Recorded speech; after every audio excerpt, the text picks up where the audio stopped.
राधे राधे मित्रों। तो मित्रों, आप लोग राधा किशन के अपकमिंग एपिसोड में देखेंगे कि मित्रों, वीडियो शुरू करने से पहले अगर आप हमारे चैनल पे नए हैं और अगर अभी तक आप लोगों ने हमारे चैनल को सब्सक्राइब नहीं किया है तो चैनल को कर लीजिएगा सब्सक्राइब और बेल आइकन को ऑल पे करके प्रेस कर दीजिएगा, जिससे कि हमारी नई वीडियो का नोटिफिकेशन आपको मिल जाए। तो मित्रों, आप लोग देखेंगे कि राजकुमारी पद्मावती कहती हैं, ये श्रीनिवास कहाँ है?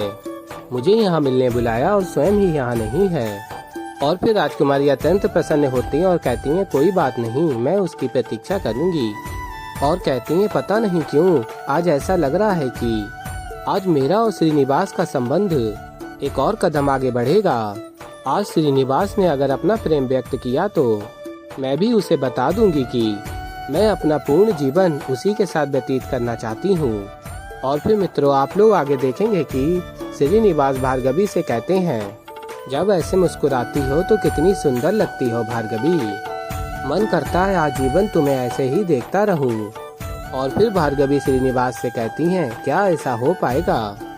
और बताती हैं श्रीनिवास को, बाबा ने मेरे और राजकुमार बासु के विवाह के सारे प्रबंध आरंभ कर दिए हैं। और फिर श्रीनिवास कहते हैं, चाहे जो कुछ भी हो जाए, मैं तुम्हारा विवाह राजकुमार बासु के साथ कभी नहीं होने दूंगा भार्गवी। और कहते हैं, बस तुम्हें मेरा साथ देना होगा। और फिर भार्गवी कहती हैं, तुम्हारे साथ ही तो हूँ। और फिर श्रीनिवास कहते हैं, किंतु ये साथ आगे कांटों से भरा है, इसमें अनेक संकट आएंगे, हमें संघर्ष करना होगा यदि हम चाहते हैं कि इस प्रेम की विजय हो। और फिर आगे श्रीनिवास भार्गवी से कहते हैं, तुम्हें मुझ पर विश्वास तो है ना? और फिर भार्गवी कहती हैं, मुझे तुम पर स्वयं से भी अधिक विश्वास हो गया है। तुम्हारे बिना मैं एक क्षण भी नहीं रह सकती, किंतु बाबा का हृदय भी नहीं दुखा सकती ना, और ना ही उनके विरुद्ध जा सकती हूँ। और फिर श्रीनिवास कहते हैं भार्गवी से, जाने की आवश्यकता भी नहीं है। और फिर मित्रों, आप लोग आगे देखेंगे कि श्रीनिवास भार्गवी से कहते हैं, वचन रहा, जो भी होगा तुम्हारे पिता की अनुमति से होगा। ये सुनकर भार्गवी अत्यंत प्रसन्न हो जाती हैं। और फिर श्रीनिवास कहते हैं, वैसे तुम्हें ज्ञात है श्रीनिवास इस नाम का अर्थ क्या है?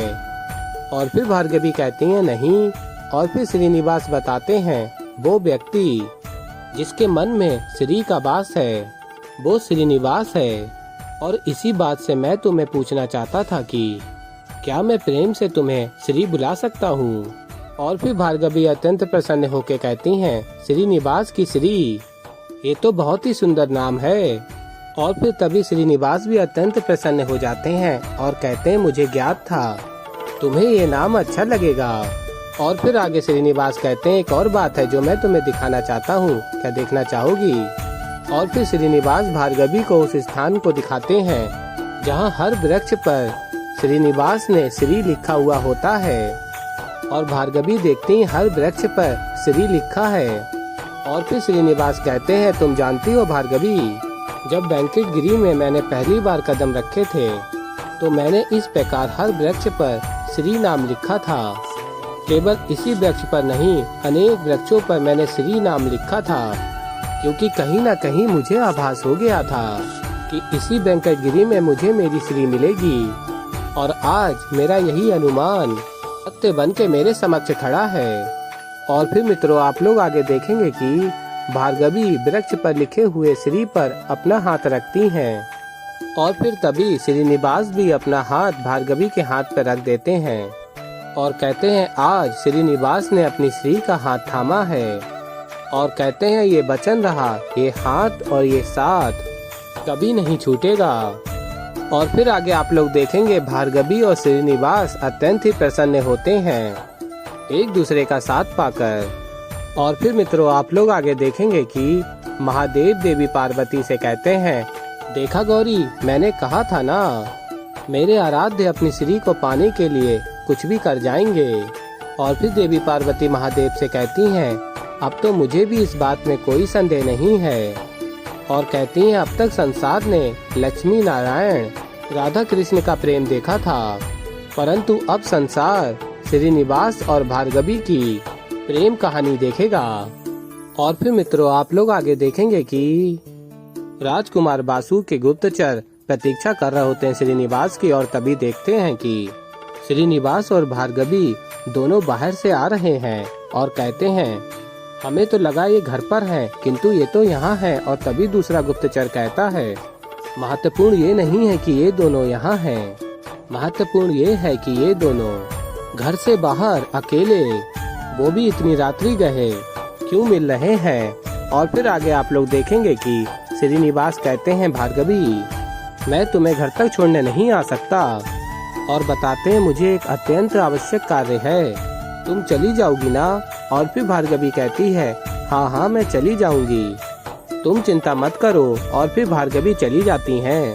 और फिर मित्रों आप लोग आगे देखेंगे कि राजकुमार बासु के गुप्तचर कहते हैं, इतनी रात्रि में श्रीनिवास को कौन सा काम हो सकता है।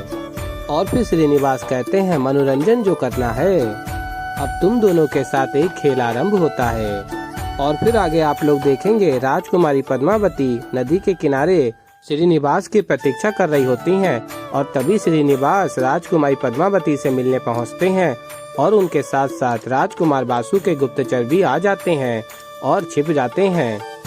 और फिर श्रीनिवास राजकुमारी पद्मावती से कहते हैं, क्षमा कीजिए राजकुमारी, आने में विलम्ब हो गया, वो एक अत्यंत महत्वपूर्ण कार्य था जिसमें मैं व्यस्त हो गया था। और फिर राजकुमारी कहती हैं, कोई बात नहीं, देर से ही सही, किंतु तुम आए तो। और फिर राजकुमारी पूछती हैं, वैसे बताओ ऐसी क्या विशेष बात है जो तुम मुझे ऐसे एकांत में बताना चाहते हो।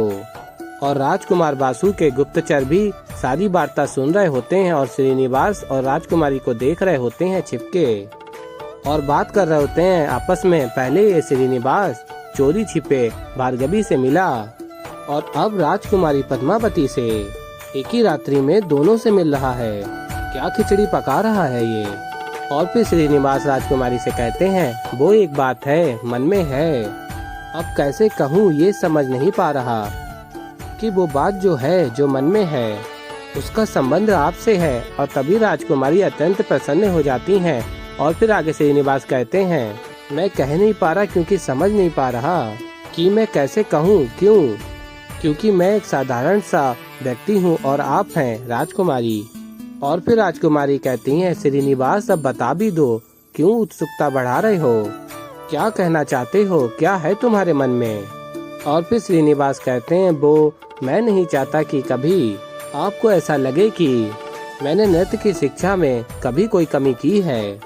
आप समझ रही हैं ना, आपको कभी भी ऐसा नहीं लगना चाहिए, या आप कभी भी ऐसा मत सोचिए कि मैं चाहता हूं कि आप प्रतियोगिता में पराजित हों।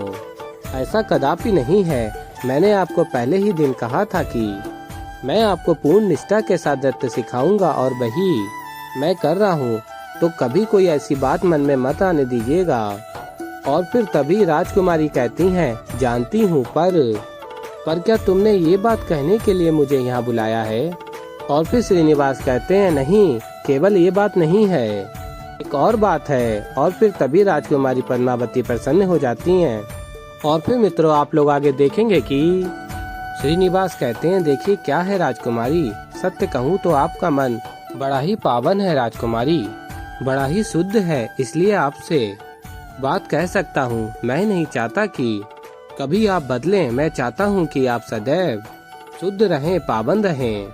और फिर आगे श्रीनिवास कहते हैं, कभी ऐसा भी हो सकता है कि भविष्य में कोई ऐसा संकट आ जाए, कोई दुविधा आ जाए, जिस कारण से आप कोई ऐसे कर्म कर दो जो अनुचित है, कुछ ऐसा करने वाली है, कुछ अनुचित होने वाला है। और फिर आगे कहते हैं, यदि कुछ ऐसा हो जाए और आप कुछ ऐसा वैसा कर दें, नहीं, मेरा तात्पर्य ये है कि आप जैसी है ना सदैव वैसी ही रहें, क्योंकि आपके गुण तो आपके नाम में ही है। पद्मावती, इस नाम का अर्थ क्या है आप जानती हैं, वो जो कमल से प्रकट हुई हो, इसलिए कमल के समान ये शुद्धता, ये सत्यता, ये कोमलता आपकी वाणी में भी है, आपके व्यवहार में भी है और आपके मन में भी है, जो मुझे बड़ा अच्छा लगता है। और कहते हैं, सत्य कहूँ तो आप जितनी सुंदर लगती हैं उतना ही सुंदर आपका मन भी है। और फिर राजकुमारी अत्यंत ही प्रसन्न हो जाती हैं। तो ऐसे ही मित्रों आगे और भी बहुत कुछ देखेंगे आप लोग। तो अभी के लिए इस वीडियो में इतना ही, और मित्रों मैं मिलता हूँ जल्दी आप लोगों को एक नई वीडियो के साथ। तो तब तक के लिए मित्रों राधे राधे।